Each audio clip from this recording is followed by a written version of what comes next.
Good morning, good morning, good morning. Welcome to Daring Dialogues. I'm your host, Shantae Charles, and we are getting ready to set up on our Facebook page. I hope that everybody is having a great and wonderful Friday.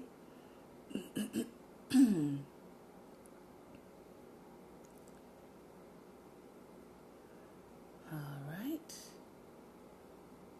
Do. All right.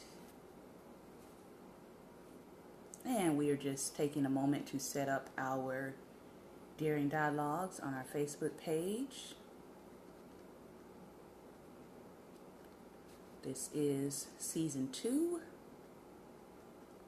Episode 9. And today we're looking at Tools of Titans and Leadership Secrets from the Bible, since we did not get a chance to cover that early this week. So I want to say good morning and welcome to you. I am excited about what God is doing in the midst of us, and I'm excited about today's subject because we're going to talk about two important things with business. And so if you are in business, I believe that this is going to be beneficial to you. Also, I want to let you know that next Tuesday, coming up, I'm going to be doing a Teachable Tuesday segment for parents. I know a lot of people are either back in school, students went back to school this week, or they're going back to school next week, depending on where you are in the country. I know some people, good morning, are not going to be back in school until later August, so this information will also be helpful for you. I taught in the public school setting, private school setting, alternative school setting for 15 years. And so this coming Tuesday, I want to give you some information as a parent that's going to be helpful for you in navigating school, in navigating some of the things that have come down the pipeline concerning school and children that you want to know about, and also just some tips on how to help your child have a successful school year within the public school system or even private school system, since I have worked in both. All right, so that's going to be on Tuesday. Also, last night we did our second session of cross training for those who are new believers. So if you are a new believer in Christ and you want to go back and look at that session from last night, we talked about letting go of your past, what that means, and what will be required of you. All right, so today we are looking at Tools of Titans, and we're looking at Leadership Secrets from the Bible, since we did not get a chance to cover that, I believe, on this Tuesday. So two subjects that we're going to be looking at today are interviews and collaborations. Interviews and collaborations. And this is taken from the perspective of the music industry, but I can tell you just from experience that it does apply to more than just the music industry. This is some actually really, really good notes and information.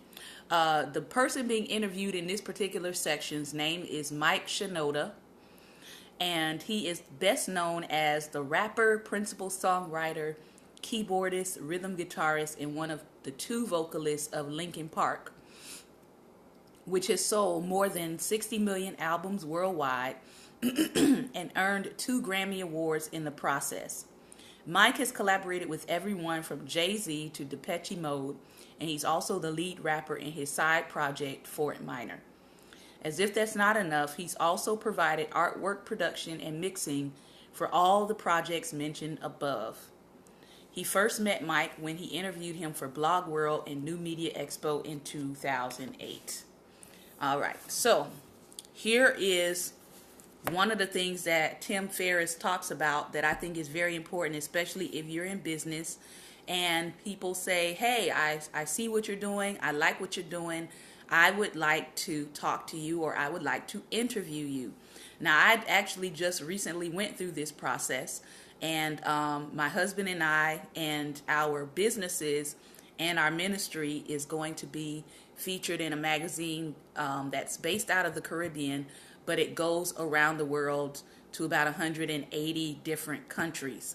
And so it is very important when someone is requesting information from you, when they're requesting images from you and those kinds of things, that you kind of vet that person or you vet that company to make sure they are legitimate.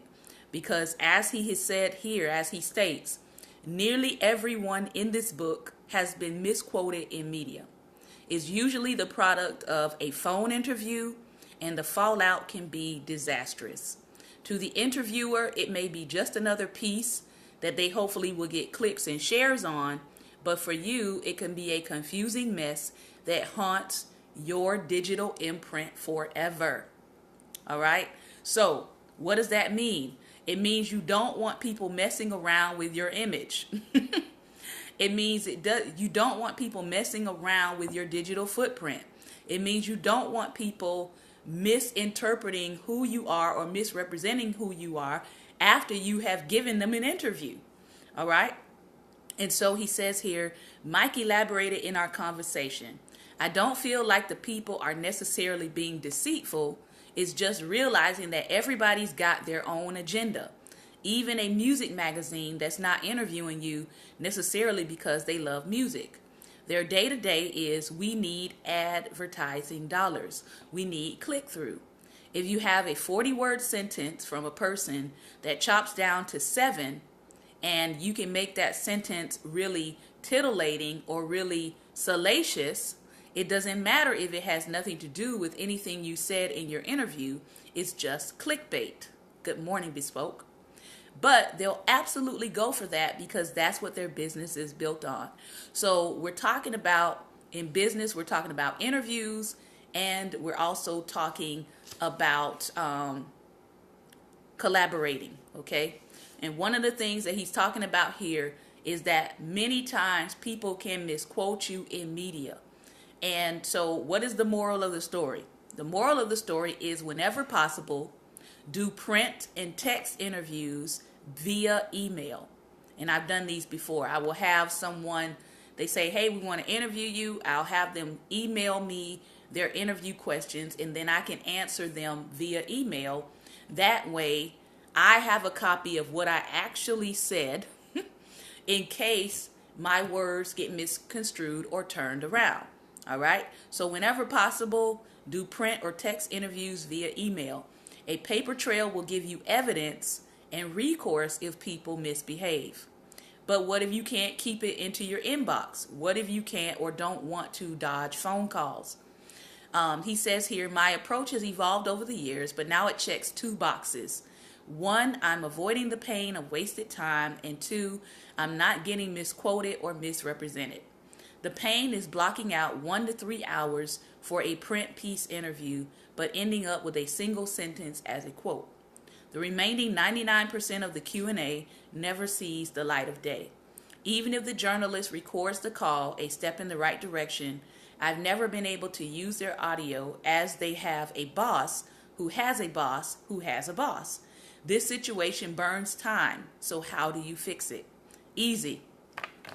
And I happen to agree because I use this method. You record yourself on the side. So if I'm giving an interview for something, or somebody is asking me something, even if it's not per se for my business, even if they're asking me spiritual questions, right?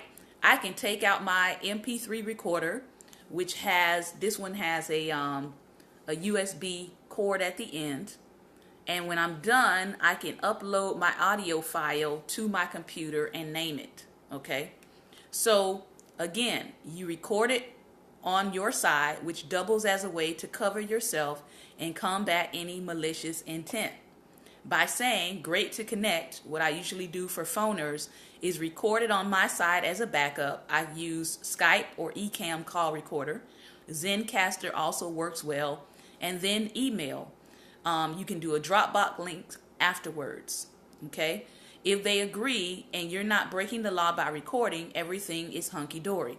So when I am recording, okay, I do let people know I am recording this for my own personal record. Sometimes people have interviewed me and they said, hey, I just want to let you know that I'm recording this. Is this okay? That means they're getting my permission and my consent to record, and that is fine with me. If somebody calls me up and says, hey, Prophet, I have a word for you, or I dreamed something about you, right? I would usually tell that person to write it down, put it in writing, so that I can read it, I can pray over it, I can dissect it, and maybe I can submit it to some other people who may know me well that I would consider trustworthy to give a accurate interpretation of what it is that person is sharing. All right. So he says if they don't agree to be recorded, then that could be a red flag and you should abort. Missing one media opportunity won't kill you, but a terrible misquote can persist like an incurable disease. Same thing going with somebody wanting to print an article or write up about you in a magazine. You should always ask them for a preview of that magazine before it goes to print. Because if they don't give you a preview before it goes to print, and there's something libelous in there, that can be some recourse for legal action. All right? So these days I typically broach I might want to put the full audio on my podcast after your piece runs, which I've done before. I assume that's cool before I agree to interviews. Trading 2 hours for a potential one-line mention in any text piece isn't otherwise worth it. But when the trade works, it can be beautiful. One of my most popular in-between episodes for the podcast was with a journalist and a hilarious satire writer who killed. It was great for both of us. So that is just, some good basic tips for interviewing. If someone wants to interview you, try to see if they're willing to send you the questions beforehand. That's even with a live interview, because when I did television hosting, we would often send the person that would be on, we would send them the interview questions beforehand so they had an idea of what were going to be the main questions that we asked them. And then if we had lead questions, meaning questions that stemmed from their answer, that was something different. But we did not like to catch people off guard. And again, if that person is unable to do a live interview, you can always ask them to answer your interview questions by email. And that way you have in writing what that person answered. And if you want to edit it, or if you don't need all of the information they shared, you can kind of edit it from there. But it is always a good idea, common courtesy really, to show the person the piece and allow them to preview it before it goes to print. All right. I know everybody doesn't always abide by that, but those are some good practices. And again, like I said, because I am in music ministry and because I do a lot of teaching and interview type things, I use and I can take with me an MP3 recorder. If I'm going to hear somebody lecture or speak, if I'm giving a lecture or a talk, if someone's interviewing me, hey, if I'm on the road and a song just comes out of the blue, out of nowhere, and I can't stop driving, I can always pop this on and I can sing into it. And then when I get home, I can upload it and I can have the memory of whatever song I came up with on the road, and I didn't lose that particular information. All right. So it's just good practice. So collaborations. It's always smart before starting any collaboration to ask yourself, what are their incentives and the timelines of their incentives? How do they measure success? Are we aligned in our vision and our purpose? Don't make short-term or all or nothing bets on gimmicks if you're playing the long game. There will often be pressure from people who are thinking about a promotion, not your career in 1 to 10 years, or not your friendship or partnership in 1 to 10 years. So Mike shared a story about advice Linkin Park got from their label in the very beginning. They tell us things like, well, you guys need a gimmick. We want to dress this particular person in a lab coat and this person in a cowboy hat. And Chester, you should kick a shoe off at every show. It was stupid record company stuff that sounds like something out of the movie, like This is Spinal Tap. But it was absolutely true, and these were real suggestions. I imagine that if you reminded them now, they'd say, oh no, we were totally joking. I assure you, they were not joking.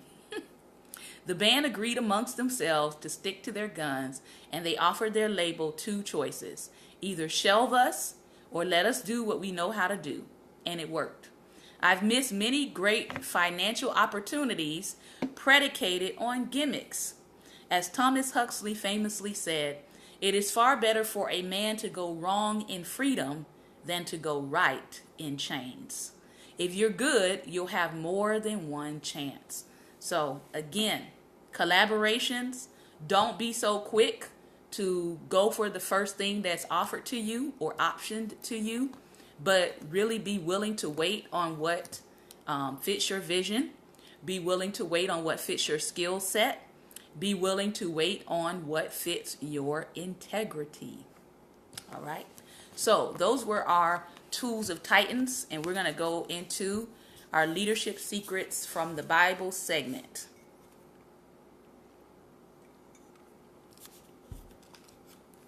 All right.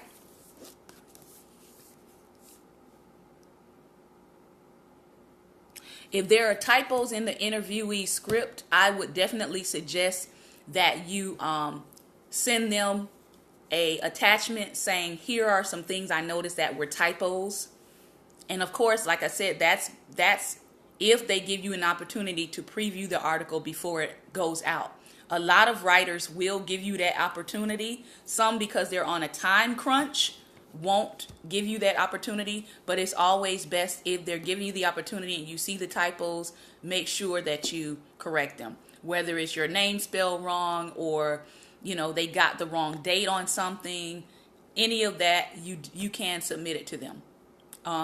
As an editor myself and as a person who writes articles quite frequently, no one should be getting upset with you if you notice a typo or an error. So yeah, I would definitely suggest that you submit it to them. All right. Leadership secrets from the Bible. Leadership secrets from the Bible. And we are just starting this book. Last time we were in the introduction. This is chapter 1. And this book is written from a business management perspective. So you're going to hear a lot in here about business leaders, and biblical principles and how they tie in together. All right. Chapter 1, which goes back into what we just covered, which was honesty and integrity. Honesty and integrity. Proverbs 24:26 says, an honest answer is like a kiss on the lips. An honest answer is like a kiss on the lips. Psalm 7:8 says, judge me, O Lord, according to my integrity. All right. So I got to make sure I look over here at my at my Facebook Live as well. God's honest truth. Actions that back up the words and words that are congruent with the actions. People of integrity and honesty. People we can trust. That's what we look for in our leaders. James Kouzes and Barry Posner, one of the best-known teams of management experts in the United States and authors of The Leadership Challenge, performed a survey of several thousand people around the world in several hundred case studies. They found that honesty was the most frequently cited trait of a good leader. So frequently cited that they wrote a separate volume about it called Credibility: How Leaders Gain and Lose It and Why People Demand It. Now, I will tell you as a leader, that is definitely something that I have come to see as true. You may not be a person that can speak eloquently, right? Or you may be a person that doesn't necessarily dress in the latest styles or fashions.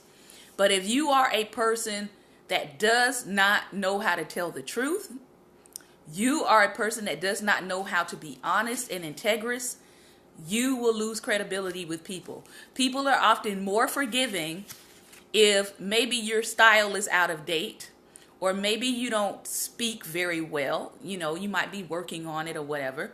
But one thing that people cannot tolerate is this right here: honesty and integrity. You will lose credibility fast if you are not honest and integrous with people. Okay? So, it doesn't matter how noble or worthwhile your cause, if you haven't earned people's trust by constantly keeping your word and being true to your values, people won't follow you too far. They may follow you to a point, but when the going gets tough, they'll start to hang back or look around for another leader. You may tell followers that despite the obstacles, the goal is achievable and that you will back them up 100%. But if you have failed to back them up in the past, or even if you simply lack a track record of trust and honesty, no one is going to line up to follow you through a deep mud puddle, let alone the Red Sea. Lately, managers and leaders across the world have often left us wanting in this key area. We know that Richard Nixon hired people to break into the headquarters of the opposing political party and then lied about it and claimed he had nothing to do with it. Bill Clinton had an affair with a White House intern a few years older than his daughter, and then promptly denied that he had ever participated in any sexual activity with her. Morton Thiokol, the aerospace company, failed to listen to a scientist's warnings that the Challenger spacecraft was unsafe, causing the entire crew to go into a fiery death just minutes after the launch. Executives at Texaco engaged in a systematic pattern of discrimination against minority employees and tried to hide it, but audio tapes provided incontrovertible evidence of their actions. The leaders in the Bible were cut from a different cloth. Even when their visions seemed unrealistic, people followed them because of their integrity and honesty. The Bible is full of examples of individuals who kept their words despite incredible natural and human obstacles, and of leaders who risked loss of power, money, and even their lives to keep their integrity intact. Noah was selected and rewarded for his integrity. Lot was saved from the hellfire and ashes of Sodom and Gomorrah for his honesty. Moses, who brought God's warnings against lying, stealing, and coveting to his followers in dramatic fashion, was a man of great integrity himself. The 10 Commandments are very explicit. Thou shalt not steal. Thou shalt not murder. Thou shalt not give false testimony against thy neighbor. Thou shalt not covet thy neighbor's house, or wife, manservant, or maidservant, or anything belonging to thy neighbor. That's 4 commandments out of 10 that deal directly with integrity and honesty. Isaiah, Jeremiah, and other prophets, at great risk and with much unpopularity, warned an entire people when they were departing from their original precepts of truthfulness and morality. Jesus Christ brought the message that the truth shall set you free, and he was willing to die for the truths he embodied. And unfortunately today, we have been blessed with a number of modern business leaders who realize that without honesty and integrity, material success rings hollow indeed. Honesty and dishonesty, role models. Fortunately for those of us who must work under modern leaders, integrity and honesty have not gone totally out of style. David Hunk, advertising director for the Miami Herald of the Knight Ridder chain, notes, "We don't keep secrets very well around here, which is our own kind of joke. It is impossible to keep secrets largely because of the issue of integrity. You can't imagine somebody at the very top of this corporation telling you something that wasn't true." Now, we all know that, at least officially, journalists have a code of ethics. But what about internet executives? CEO Robert Noling of Kovac Communications, an internet provider, puts every employee through a 3-day vision and values process. In this fast-moving environment where time is measured in nanoseconds and is indeed money, an anchor of this process is the concept of integrity. That's not an earth-shaking aspiration, but we give it some bite. We once had to dismiss a highly visible manager for a violation of our values. But, as Jack Welch says, You must be public about the consequences of breaking core values. I don't want to wake up one day with a profitable corporation that does not have a soul. Think about that. You don't want to wake up with a business that doesn't have a soul. You don't want to wake up with a business that doesn't have values, that doesn't have a moral code, that doesn't follow any standard of ethics. Compare the integrity of Hunk and Knowing with that of the monarchs Ahab and Jezebel, that dirty duo of the Bible, whose lack of integrity would rival modern-day monarchs, Leona and Harry Helmsley. For the uninitiated, Leona Helmsley was the New York hotel queen who, when caught paying almost no income taxes on a vast business empire, cavalierly stated that only the little people pay taxes. There is a story, perhaps apocryphal, that she posted one of the little people on each side of her swimming pool with a bucket of iced shrimp so that she could partake while she swam her laps. But Ahab and Jezebel's lack of integrity certainly rivals Queen Leona's. A man named Naboth possessed a vineyard which was close to Ahab's palace. Ahab wanted to buy it to use it as a vegetable garden, but Naboth refused to sell. Ahab became angry and sullen, refusing to eat, but at least his first impulse was to obey the law, however distasteful and frustrating this might have been. However, Jezebel saw no need for him to sulk or be disappointed. Is this how you act as king over Israel? Get up and eat. Cheer up. I'll get you your vineyard. Jezebel devised a simple yet totally amoral solution. She got two scoundrels, presumably through bribery or intimidation, since she was capable of both, to publicly testify that Naboth had cursed God and the king. She wanted to cover all the bases. Jezebel succeeded in getting Naboth stoned to death. As soon as she heard the good news, she said to her husband, "Get up and take possession of the vineyard of Naboth, the Jezreelite, that he refused to sell you." Ahab, man of integrity that he was only too happy to comply. Compare Ahab and Jezebel's approach with that of King David, who wanted to build an altar to God on the threshing floor of a fellow named Araunah the Jebusite. David forthrightly approached him and humbly asked him to sell the threshing floor at a full price. Ahab had Naboth killed so he could appropriate the vineyard at no cost. Araunah offered David the threshing floor for free. "Take it. Let my lord the king do whatever pleases him." 1 Chronicles 21 and 23. But David insisted on paying full price, despite the fact that as king, he could easily have appropriated the property by executive fiat.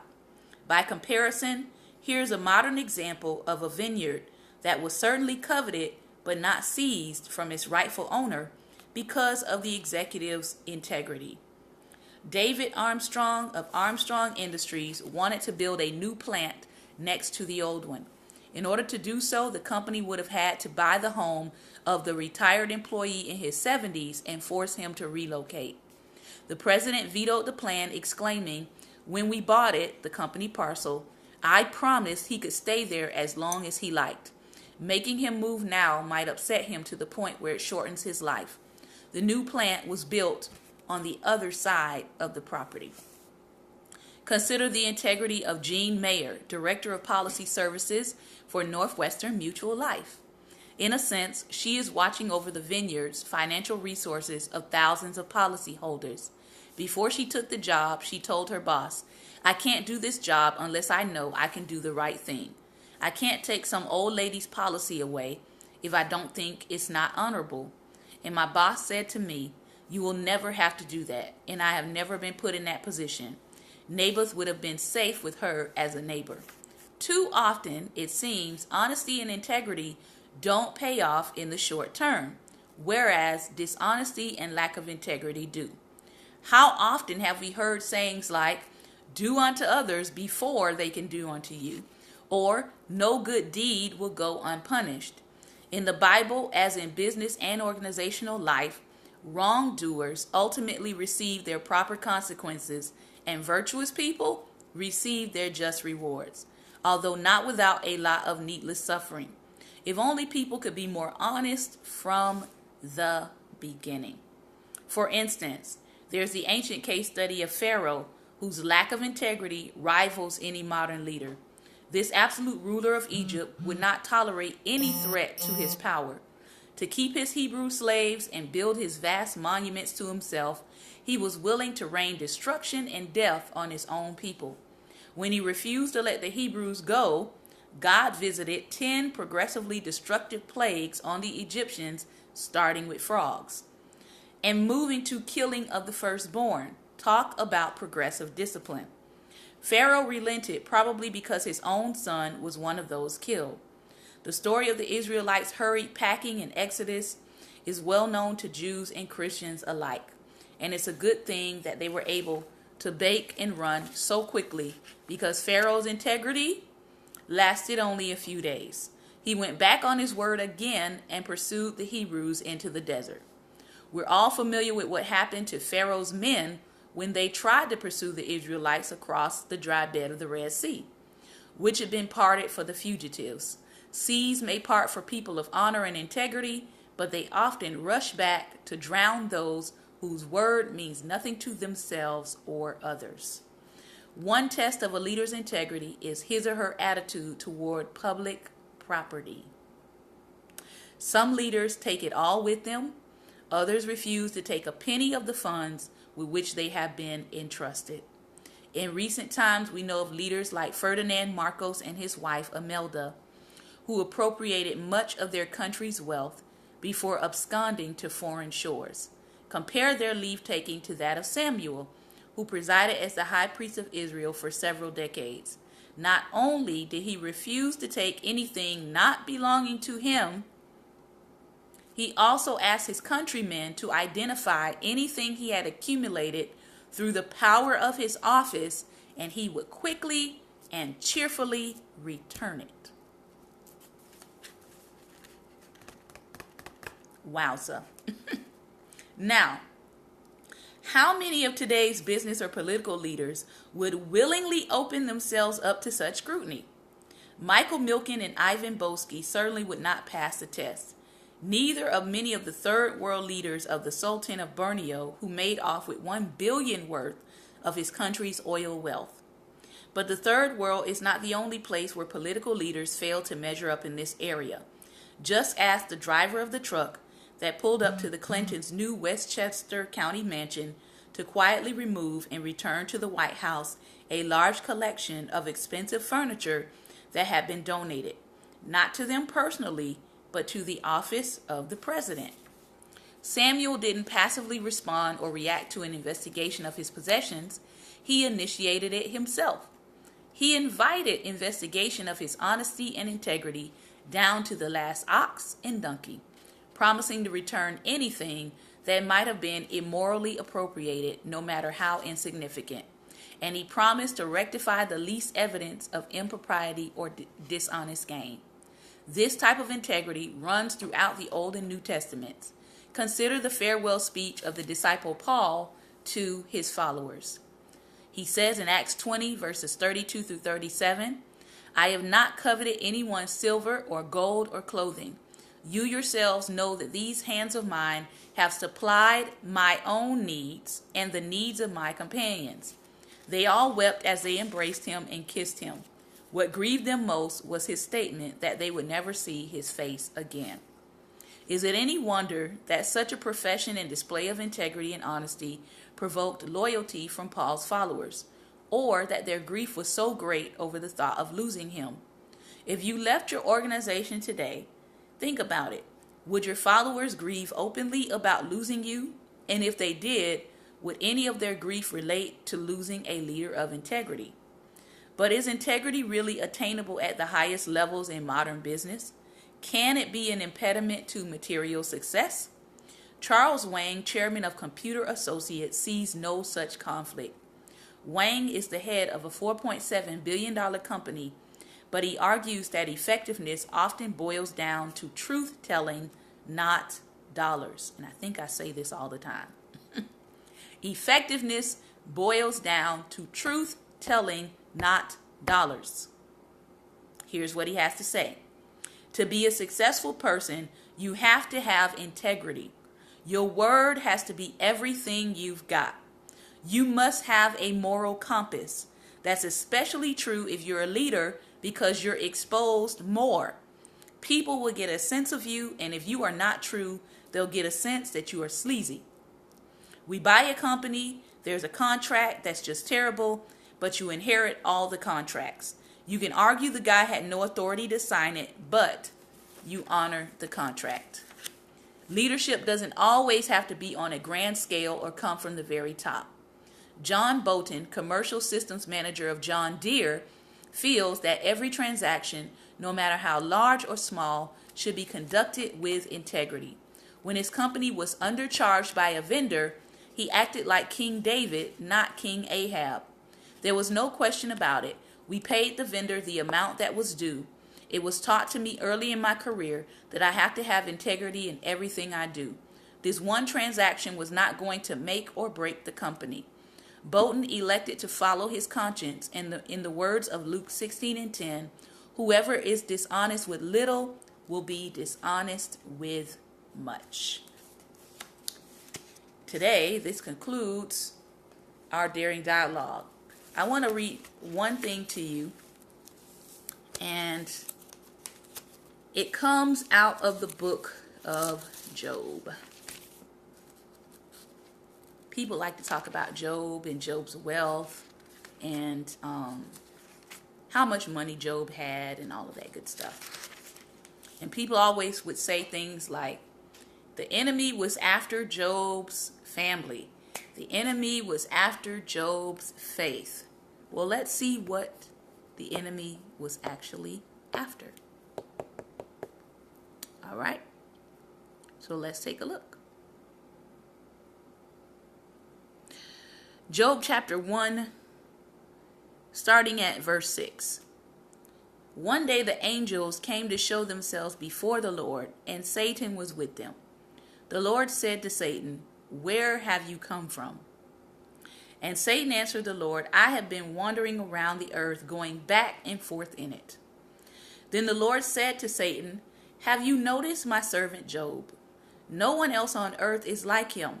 He is an honest and innocent man, honoring God and staying away from evil." But Satan answered the Lord, Job honors God for a good reason. Come on. You have put a wall around him, his family, and everything he owns. You have blessed the things he has done. His flocks and herds are so large they almost cover the land. But reach out your hand and destroy everything he has, and he will curse you to your face. The Lord said to Satan, "All right then, everything Job has is in your power, but you must not touch Job himself." Then Satan left the Lord's presence. What was he after? He really wasn't after Job's goods. He wasn't after Job's materials. He wasn't even after Job's faith. If you read the original text, he was after Job's integrity. He was after Job's honesty. And so when you think about what are the challenges you will face in business, most of the time your business challenges are going to be wrapped around your honesty and your integrity. You're going to be offered stuff, and it's always going to be testing your honesty and your integrity. As we saw in several business examples today, there were men who, because of their power, because of their position, they had every right to act outside of their honesty and their integrity. Some of them even could have skirted the line on some things, like the man who needed more property for his business to expand, but he remembered, I promised this one person who lived next door that they could stay there as long as they wanted.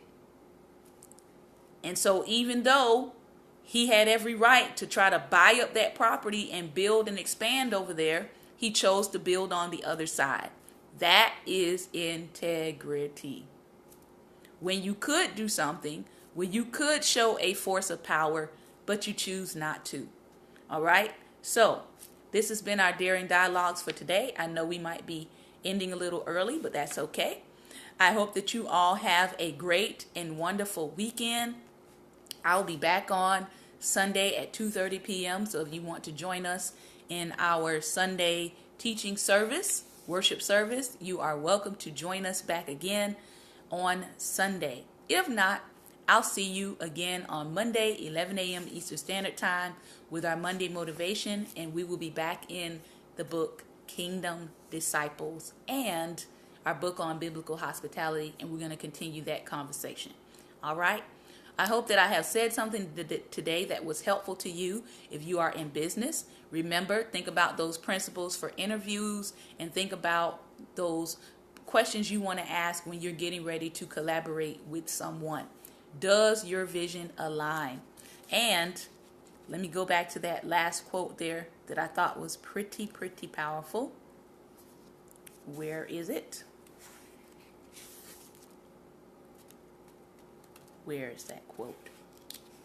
That was a very powerful quote about being a person who is free as opposed to being a person who winds up in chains.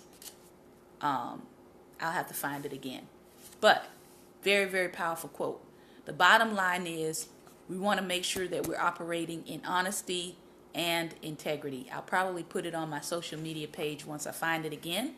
Also, if you have not connected with us on Facebook, find us at Daring Dialogues, like the page.